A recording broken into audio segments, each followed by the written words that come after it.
this is Colin from Blackjack Apprenticeship, and I am joined with Joe748 and our guest Phantom, who is a former pit boss from a casino I've heard of a number of times. Phantom, how are you doing? Doing well, thank you. Thanks for the invite. Yeah, thanks so much for joining us. Joe, how are you doing? Good. Can't wait to hear all the secrets. Awesome. So let's get right into it. Phantom, do you mind sharing kind of how you got into Advantage Play before working for the casinos? Is that right? I did, and that was kind of my entry into working for the casinos for approximately 10 years or so. I would say I started out probably about 25 years ago dabbling in blackjack and starting to learn a little bit about card counting, but I was by no means anywhere near an expert at that point. Actually remember vividly my first backoff ever was 2006 at the Paris in Vegas. And that kind of led me to start trying to build my skill level a little bit beyond that. So I was actually backroomed before I ever knew what backrooming was, or that it really shouldn't be done. And then maybe 5 years after that, I ended up switching careers completely from what I was used to doing and trained to do, just to get into the casino industry. And I actually started out as a dealer for maybe a year or so. And after my supervisors, managers found out what I could do for them, I quickly became a suit and, moved up the ranks. And, very quickly it was my job to focus on advantage players, if you would. That's the proper term. But to identify and basically, remove, as I'm sure you're both very familiar with. So that's pretty much how I got into it. But I must say I've been back out for about a year and back into my previous career. So I'm just looking to help everybody out, and I'm going back on the other side now. Right on. Welcome back to the good guys. Going back to the good side. So what's the typical casino employee's opinion of an advantage player? Their typical view or opinion, I would say, especially upper management, really frowns on advantage players. They're out to protect. Of course, they're out to protect their bankroll. They're out to make their their numbers, their hold percentages, and they're extremely afraid of this play. Although I would say 95% of them do not understand it. They don't really understand the ups and downs, and that person's not going to really beat you every time, or that they may not be as skilled as they think most APs are. So do you think that the typical casino manager doesn't really understand the actual cost threat of an AP? They just are afraid of this theoretical threat? That is a very true statement. They are not aware of the guy that's going a bet spread of 10 to 100 on you. They don't realize how little of a threat he is to you. What are they thinking that that kind of, let's say take that kind of a player, for example, though 10 to 100, what do they think they're walking away with on average? Do they see them come in, play, and they're this guy's going to take 10,000 a day, or? They want to stop it before it gets anywhere near that. I don't care if it's a few hundred, but they just don't want to lose is the bottom line, and they know that's a true threat to their their hold. Although they don't. I would say 95% of them don't understand what's involved. that's where I worked for so many years. It was my job to basically make the calls, and I would decide whether you were allowed to continue playing or not. I was never actually the one to come over and talk to you because I didn't want anybody knowing who I was, or you understand, keep me out of it basically. And some of those calls may have been on, let's say, Joe, you come in on grave shift, 6 o'clock in the morning and play for a couple hours. There may not be anybody there that's capable of even watching you, but they may record your play. And when I go in, I may be watching your play, and then of course you're going to have your picture taken and all that, and we'll be looking for you next time you come in. So you may get away with it here and there. It depends on, I guess, the property you're at, but. So when they came to you with like a report, for example, would you watch the video of every single suspected AP, or like what was anybody that was suspected of being an AP was pretty much my task to watch and to fill out a report on. And I could tell you it's just funny because when I would watch some saved play, and I'm sure you guys have seen some pretty fast dealers being out there, but I always watch the saved play at double normal speed. So, it's like putting your DVR in double speed and getting a 15-minute shoot done in 7.5 minutes. So, I was just looking to go through them very quickly, and I didn't have anybody even in my surveillance teams that could keep up with me, hardly even at single speed. So the surveillance operators were not they weren't trained. up to par, as I would say. So what percentage of pit bosses could accurately keep the count, or knew what to look for, like bet fluctuations, stuff like that? Oh, at the property I was at, and I don't think I mentioned, but I was actually at 2 different properties over my years as a supervisor. But I would say less than 5% could really keep an accurate count and make what I call a good judgment call. Because to me, if you don't make the right decisions, you don't have the right bet spread, then go on playing. So that was my theory. I would give you the benefit of the doubt until you basically proved to me that you knew what the count was and you were moving your money up and down or bowing out of a negative shoe or going wide. I mean, there's all kinds of tells that as soon as you show me enough of those, then I know 100%. But if you don't have the bet spread, then you can keep on playing. So the rest of the players, was it more that you were just, or the rest of the pit bosses, I mean, they're just looking for, this guy looks like a card counter, like he's moving his bets, and so then they would call surveillance or something like that? They would, and I'm sure you've seen the typical pit boss that likes to stand next to the table with their arms crossed and they're intensely watching you. It may be just because you're high action. I mean, maybe you're playing $500 hands.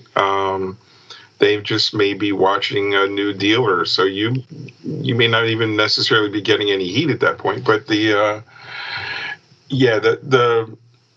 just because they're watching you doesn't mean that they're capable of making a judgment call. But yeah, they may call it in to have it saved for later, to have somebody like me review it and make the final call. Did you ever have any players where it's like, okay, yes, they're definitely counting, but they're just not good enough, or they're making some mistakes that make them a losing player? Like, was there anything like that?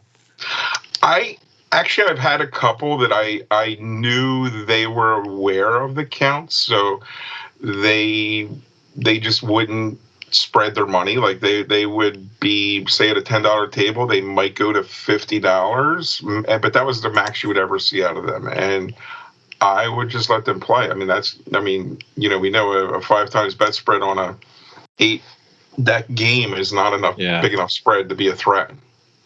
Yeah. So, one of the things you said a few minutes ago, you said that they would record it and you would watch it later. I was thinking about that, this is why I tell people, if playing conditions are good, keep playing. Just play your game is my advice. Yeah. Just keep playing your game. And I'll tell you, I've played very little since I've been working in the industry, only because, of having other relationships. So I'm just now starting to get back into it. But I will tell you, just keep playing your game. If that pit boss or whoever comes over and wants to stand next to the table and cross their arms and stare at you, start a conversation up with them. Ask them, how's it going? Or ask them, what's open to get something to eat? Or, hey, can you call a waitress? I need a drink. Or, see if they'll walk away from the table to go pick up the phone and call for a waitress or something. Yeah, because it could be, you could say, well, I'm going to keep sessions super short, well, that's fine. But otherwise, if you've played for a couple hours and there's no heat, it could just be that the person like you at that casino, they're not on that shift, and they're going to evaluate your play before, because some people, it's like, okay, I played 2 hours, I'm going to leave, I'll come back tomorrow. Well, they might evaluate your play and you're toast tomorrow, but you could have played another 6 hours straight. Yes, until you get that tap on the shoulder, then I would just encourage everybody to just keep playing your game, and of course try to make it look as innocent as possible. I mean, carry on conversations with the dealer, the pit people, maybe even others at the table. Make comments, or you have to not look the part is the hardest thing. Totally. That's good. Good advice, straight from the source. So what are the triggers that might get them to call surveillance? Like, if a dollar amount or betting amount or size of bet spread, is there anything like that people should know? Okay, this is what's going to get the call up to surveillance, or at least in your properties. Right. So, as far as that goes, if you, of course, you want as much time as you can get on the table without getting any heat at all. So you naturally don't want to the first thing is never do a huge buy-in. If you're playing even a $25 game, I wouldn't buy in for more than $300 to $500 max on a $25 game, because it just, if you go past a certain point, every casino is going to have their sheet where, okay, Joe just bought in for $2,000, so that's our limit. Now I got to let the shift manager know, and everybody knows Joe's in for $2,000 out of his pocket when he just sat down, and now he's playing quarters. So why did he buy in for that much? That's going to put you under scrutiny right away.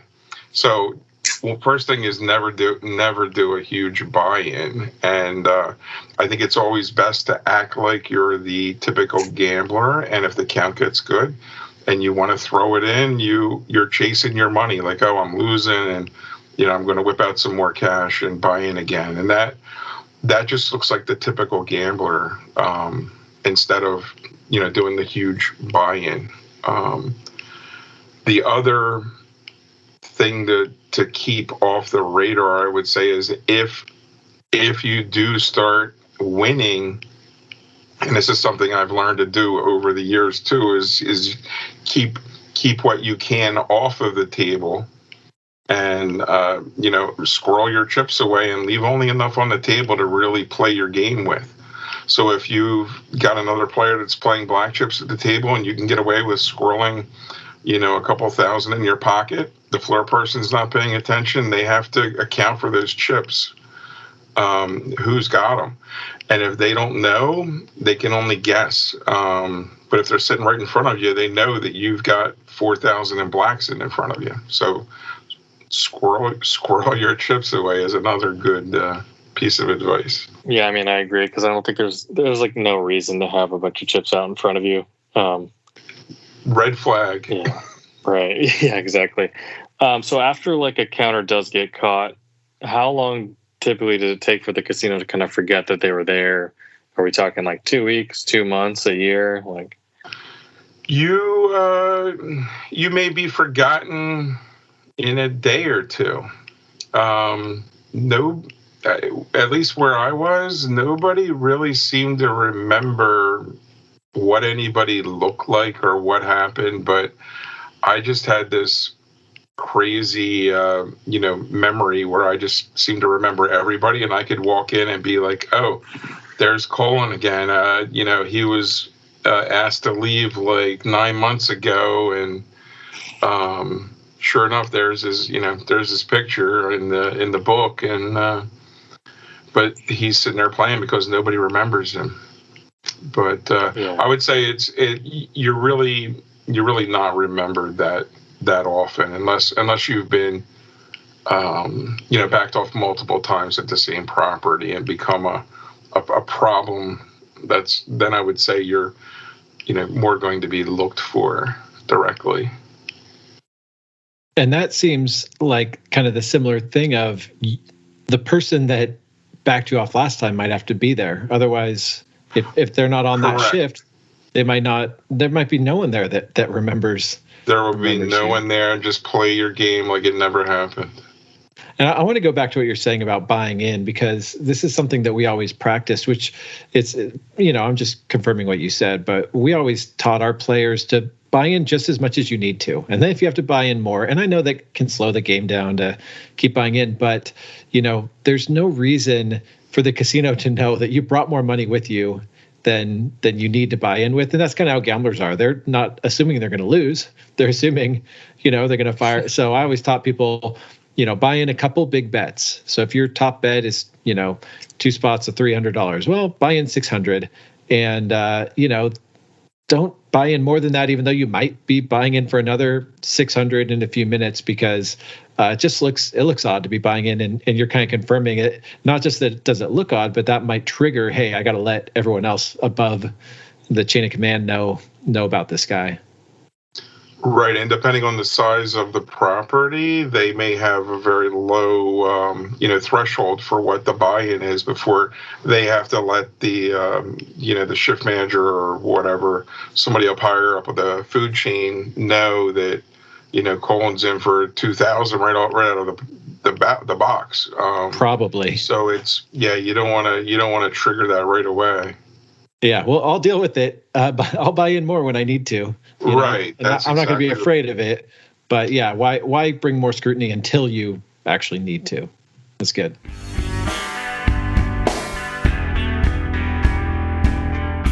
So one of the things when we talked on the phone the other week, you were saying that you guys would share information with other casinos in your area. How far did those flyers go when you would send it out, or the bolo, or whatever you guys called it?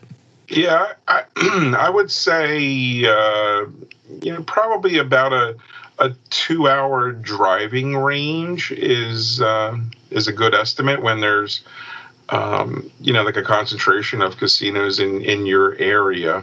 Of course, if I was thinking Vegas, I would think the entire area everybody's going to get it right away.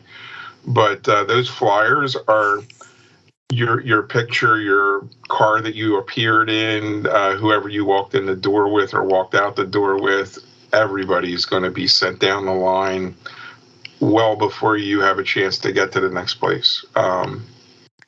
That's just something that you've got to expect. So if you're in an area where there's a concentration and you want to go to another property, and I don't know how you normally would advise this, but I would advise, if you really want to get some time in, bring a complete change of clothes. So even if you didn't get heat and you don't think you got caught, I would still change my lookup before I went to another property in the area. Yeah, I think that's valid. I always wondered this, like, let's say you have 10 casinos or so that are within that 2-hour drive.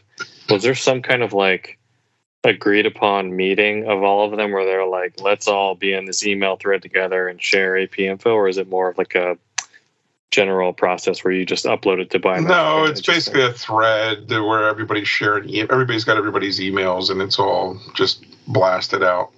Yeah. And is it all suspected APs, like this guy's betting 10 to 100, beware? It would be, for me to send you out, I would have to have 100% been convinced that you were an AP, whether I had the chance to back you off or not. Like I said, it may have happened on another shift and you may have got away with playing for 6 hours and left the property, and I may not see the video for a day or two until I would get in and see it. So, but when I would, then of course that information is going to travel on. So that's why I would just again encourage you, just play your game and don't be scared. Yeah.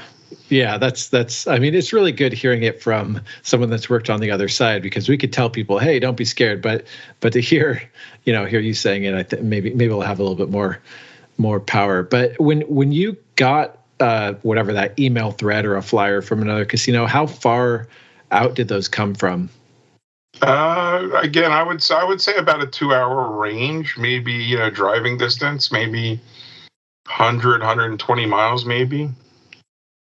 Cool. So it's a pretty good network. And of course, if you go into a a nationwide property like Harrah's, for example, you're gonna be in their database all over the country. So yeah, using facial recognition or whatever, they're gonna have you in their database. It's probably good for people listening to know that it's not all regions that do this. There are plenty of places that I've gone to. I get backed off from one casino, and the casino next door, doesn't get the memo. They may not. Yeah, they may not do that, but I think it would depend on the size, basically. So when you would back someone off, was it like standard procedure to always ask for ID from the player? And again, I wasn't the person physically backing you off, but typically the security, along with maybe a shift manager or somebody on that line, would ask for ID. Always ask for ID, because you always want to know who you're dealing with. I would say very rarely, like less than 5% of the time, would we ever know who you were beforehand. But it's amazing that the number of people that just offer their ID, I would say, was greater than 50% are willing to give up their ID, which I'm going to advise you, do not give up your ID. Just as far as being an AP, and they want to accuse you of being an AP, and they let you know, you're basically no longer welcome here and you're done. Is to just quietly bow out and grab your chips, and you can go to the cage if you want, or if you feel like it's safe. But if you think there's going to be a problem, then I would just exit and worry about that later. That would be my advice. Never give your ID up. You don't want them to know who you are. Very good advice. Unfortunately, a lot of, especially new people, they just get intimidated and they do it. But very good advice for people to hear. And of course, like I said, the first time I ever got backed off was 2006, and at the Paris, and I was actually staying there on a 5-night comp. So it was the last day of my 5-night comp. Oh, nice. So they knew who I was, but. Let's say somebody shows up to your casino and they're spreading really big, and sometimes it seems correlated with accounts, sometimes not. Like, what are some of the things that were just like immediately make you write them off as like a winning player? Someone with a huge spread that may or may not be counting. You're not really sure. I mean, of course, some people like to do the big spread and put big hands out if as cover play. I don't really believe in cover play. I believe in a little bit of cover play, but not to the point of risking your bank for it. I typically would probably let them continue to play, and then that brings to mind thinking about, well, are they the ace tracking or whatever, but depending on what shuffle you're using, that may or may not be possible. Is that something that you guys discussed, your casino? Like, okay, this isn't a trackable shuffle, or this is exploitable, but we're going to use it anyway because it saves time? Or do you have any idea how those decisions are made? Actually, I was very much a part of the decision of getting our shuffle changed to one that was not or less trackable. Was it because some people were beaten up on the shuffle? I don't know if that was the reason. I kind of brought it up as the shuffle we had originally was I would consider it very trackable. It was very basic shuffle. But then I later got them onto another shuffle which was not trackable, and also, and if I tell you this part, you'll know where I got it from, is I believe in cutting off a half a deck off the end of an 8-deck shoe. So I'm not, most of your old time Vegas, Atlantic City type supervisors want to cut 2 to 3 decks off of an 8-deck shoe. But my whole theory was you have to remember, at the time I'm working for the casino. So how does the casino make their their money? Is it's all time and motion. So I need to get as many hands as I can out to Colin in the hour that he's going to be here to play. So I don't want to be wasting my time shuffling by cutting through. Well, so we actually went to cutting like a half a deck off the end of an 8-deck shoe, and I figure people opposed it, but my theory was, okay, let me let you get that deep into the shoe, and I want to see really what do you have? Like, what's your skill level? Like, are you really going to show me your bet spread when you get to a true +5 and there's a deck left? That's because you were thinking like an AP, and the rest of the casino was. Yeah, they're just scared, and so they're cutting off their nose to spite their face. They're costing themselves money because they're scared of the 0.1% that could actually possibly pose a threat. Just not on that level where they're capable of beating them, but they were afraid. Was there ever any sort of cover that threw you off, and then later, maybe you let them keep playing? You're like, oh, actually, they are they are playing with the advantage? That's a good question, but I would say no. I would think no one ever got one over on me like that. I had many, I would say many, and in 10 years, I would say 10 to 20 people wonder how they got caught so fast.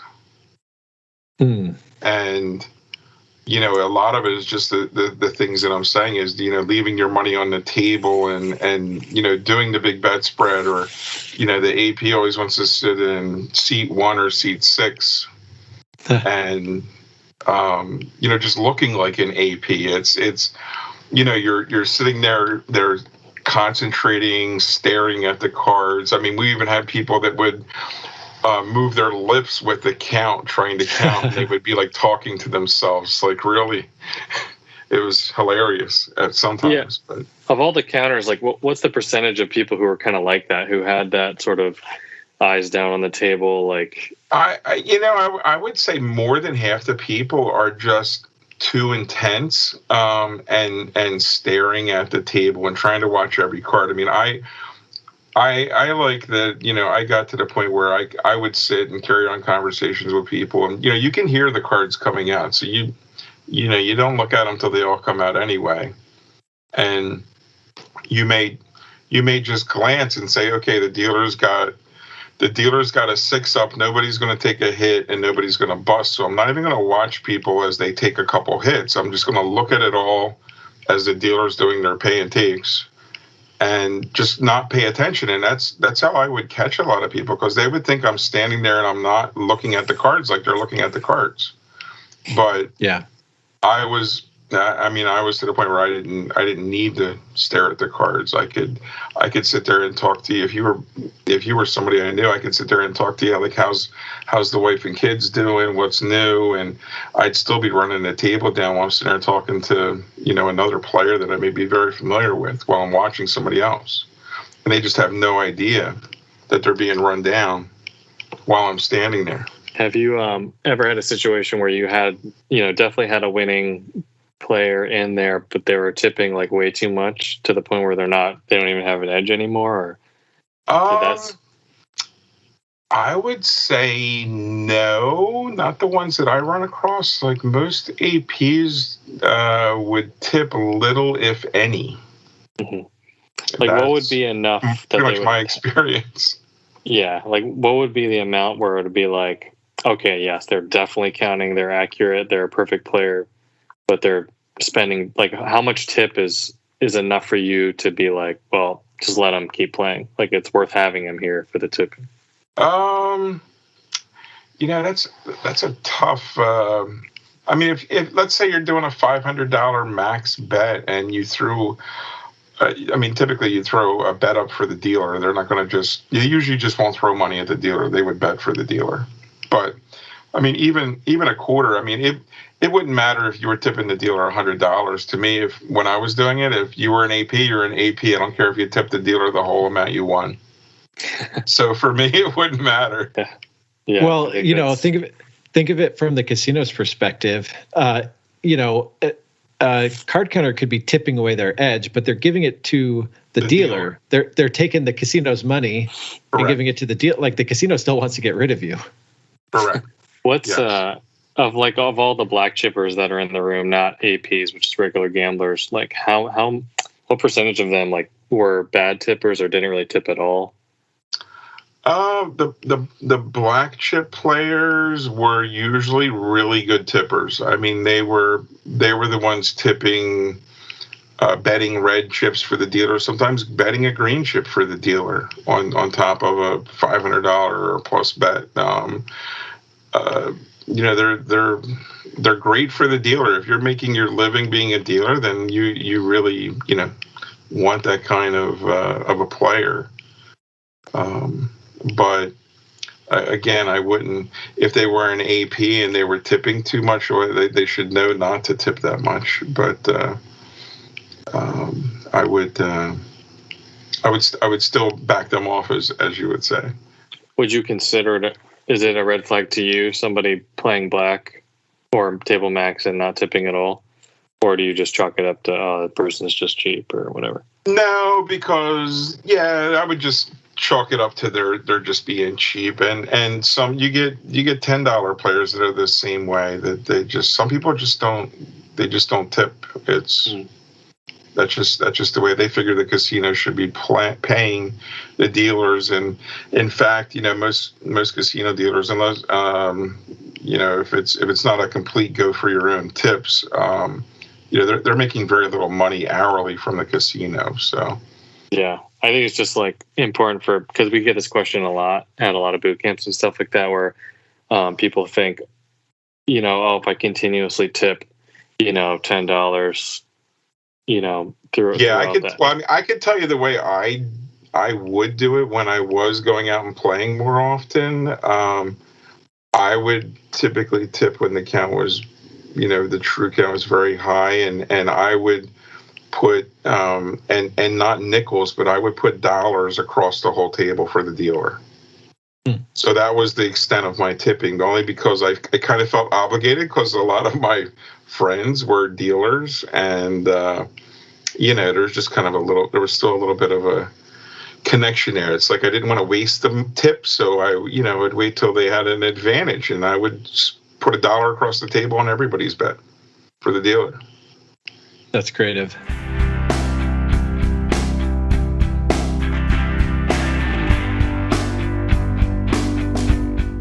So how you, not for you, but just to the general casino employee, how suspicious do you think it is when a player sits out? That's an excellent thing right there. That is a huge no-no. That will get you caught just as fast as leaving too much money on the table if you're winning, because the dealer is going to complain that you're tying up their seat and you're not tipping, and you quit playing for some reason and they don't know why, but they'll bring it to supervisor's attention.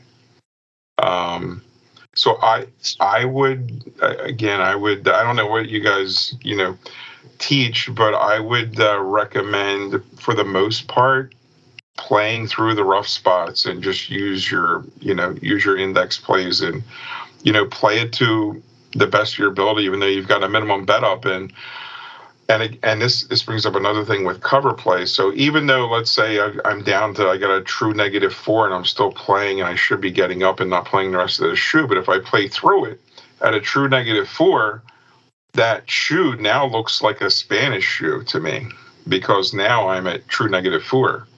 So I'm going to hit every 12, every 13 that comes out. And, if I hit 13 with a 6 up, and I got a true -5, or, people are going to think you're stupid, but I mean, I'm just trying to survive and, get through it. So instead of hopping up, because getting up and hopping up is just so, it's so much of a tell. It's not good, because usually the ones that get up, they'll get up. They won't play the shoe. They'll stand close enough to watch, and they'll jump back in the beginning of the next shoe, but then they'll be on their phone, either texting or calling somebody, but then they're very aware of what's going on. They're right back in with a base bet at the beginning of the next shoe, which is another, telltale sign. Yeah, it's a tough situation. I think, to your point, there have been plenty of times where the best thing to do is to play through. Maybe it's the only table and I'm heads up. And my favorite index play is on a hit 17 game, hitting a hard 17 against an ace. It's at true -4. And you just look like the biggest idiot hitting a hard 17. Not when you pull the 4. Yeah.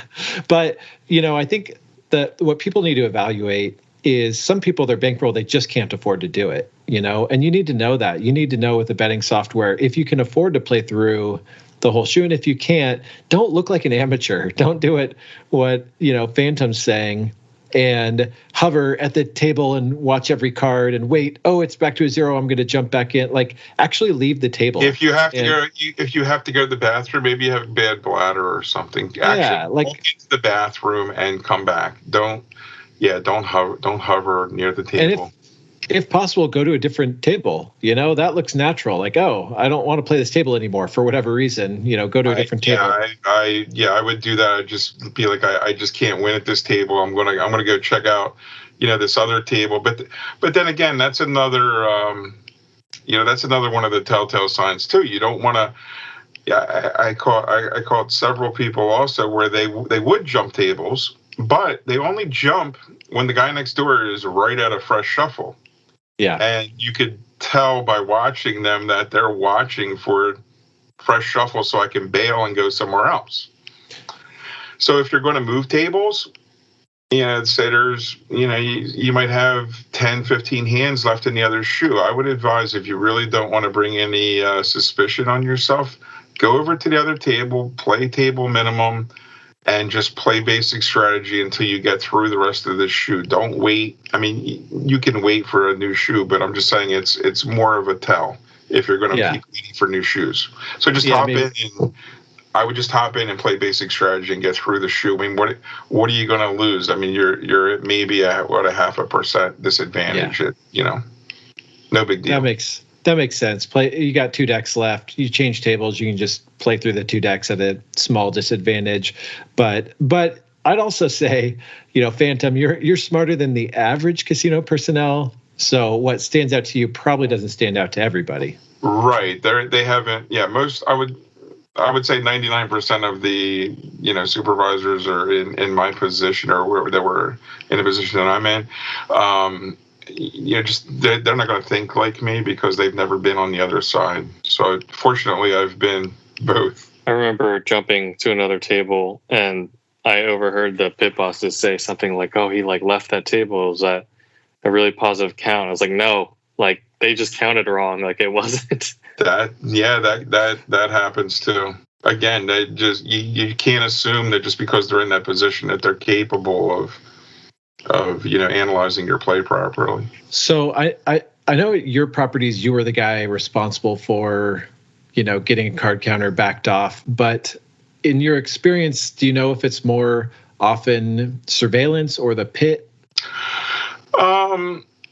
As far as that, and again, I made a lot of friends in 10 years at different properties in the area and stuff. So as far as the pit versus surveillance, I'm going to say that very rarely would you get picked up by surveillance, especially in a medium to larger size casino, because they just can't watch everything, and run a shoe down out of the blue until they get a trigger. So if they say, hey, the guy with the purple polo and the baseball cap on just bought him for $2,000 on BJA083, that may trigger a phone call for them now they're going to watch you.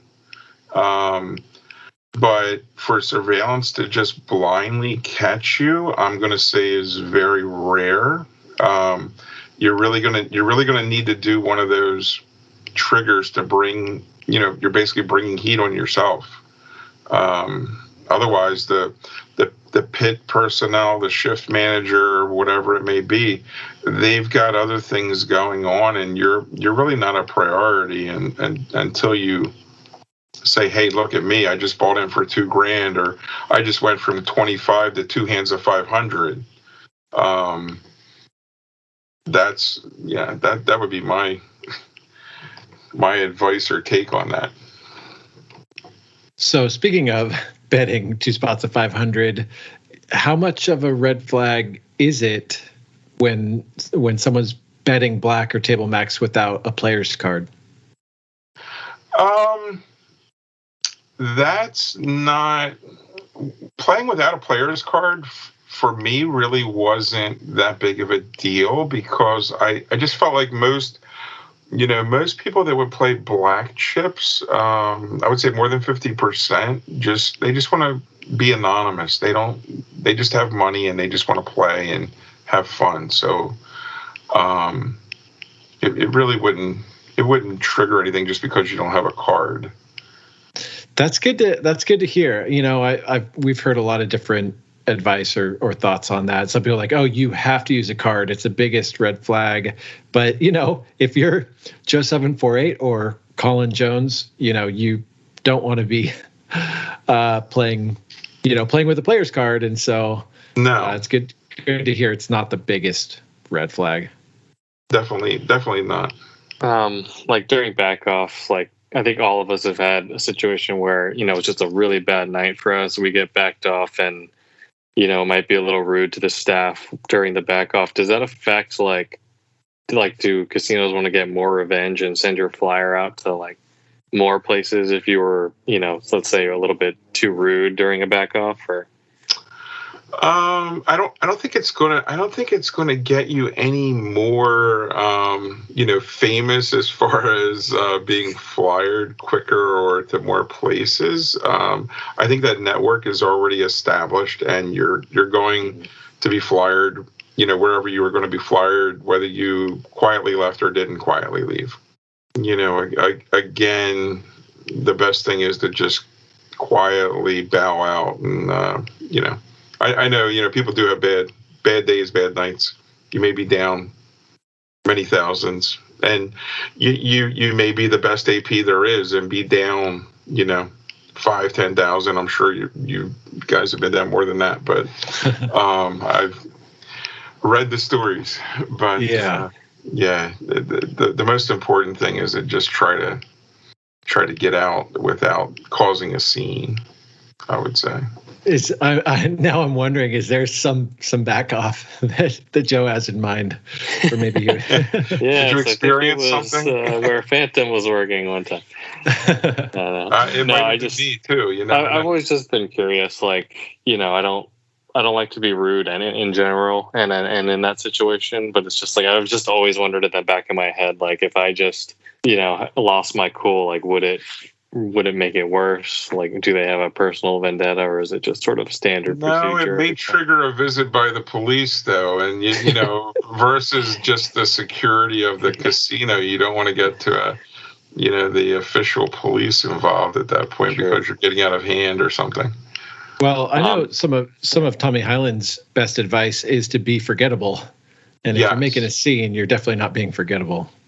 Correct. Yeah, the less you make a scene and you just quietly leave, they're going to forget about you more. Would you have happened to know like anyone who worked at that? I believe it was Rhode Island, that state where when they back you off, basically it's an immediate trespass, and they have to have the police there to see through the back off.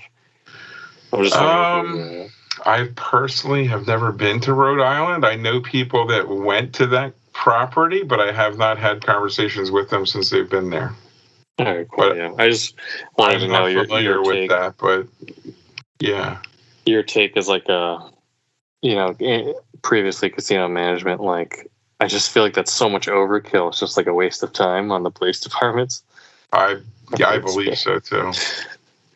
This guy's using their brain while playing. Let's get the police here. Yeah, that's That's a whole nother subject, I believe. That.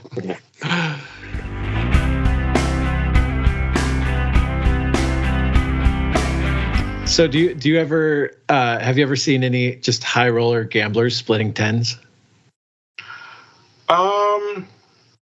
I would not that I can recall. I mean, even your local players that play table minimum all day long, or the grandma who's 70 years old that just likes to play, knows you don't split tens, and even the really drunk high rollers, I rarely would see anybody split tens. So I have however caught AP splitting tens by that telltale sign, but by then it was it was already done and gone, and they were probably 3 states away by the time I saw the video.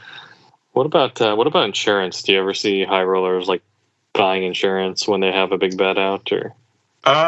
They always buy insurance, no matter what. They just love insurance. Wow, that surprises me. Nice. Yeah, the high roller that's not an AP loves insurance. Going back to the splitting tens thing, I wonder how much it's regional. I think there's some, especially in my experience in the East Coast, players seem to be a little bit smarter. Not necessarily like advanced player smarter, but seem to know basic strategy a little bit better. And there are some places I've been where I have seen people betting purple and splitting tens, during a terrible count. I've seen a guy betting black and doubling hard 15s, and just some terrible decisions. Because they can. Yeah, but I wonder if any of that's geographical or not. It's not good for your bankroll. Sorry, did you ever so it sounds like at your property it was sort of like you kind of evaluating the play and then making the call, but was it ever a situation where it's like you relied on the databases and the pick, not a flyer, but just like this unknown shows up, let's run his face through the database and see what we get, and then looks like we got a match? That was very rare. I mean, I had some heads up that people were coming, that people were in the area and, maybe stopping in or whatnot. So, once I saw their picture, that's pretty much it. I just, if I saw Joe's picture and talked to me 6 years later, I would know there's Joe again. And I think, I don't know if I should go off on a tangent with that, but I think I told Colin I ran into a player a few months back that actually I had backed off about 6 years ago, and recognized him, and we had a great conversation. We actually got a chance to play at the same table. So that was really strange incident. But after I reminded him of the incident, he remembered me. So you ran into him at a different property. At a different property that was like probably close to 1,000 miles from my home. Oh, funny. That's funny. Colin, should I put my video on and see if he remembers me? Yeah, that would be pretty fun. Any we can do that later. I may have your picture here. No. Any favorite backoff story or players you've evaluated, like ridiculous acts or cover or anything come to mind? As far as ridiculous acts, I don't know, but me and a couple of my friends have developed some pretty good acts. But I don't know, another strange, we were talking about splitting tens earlier.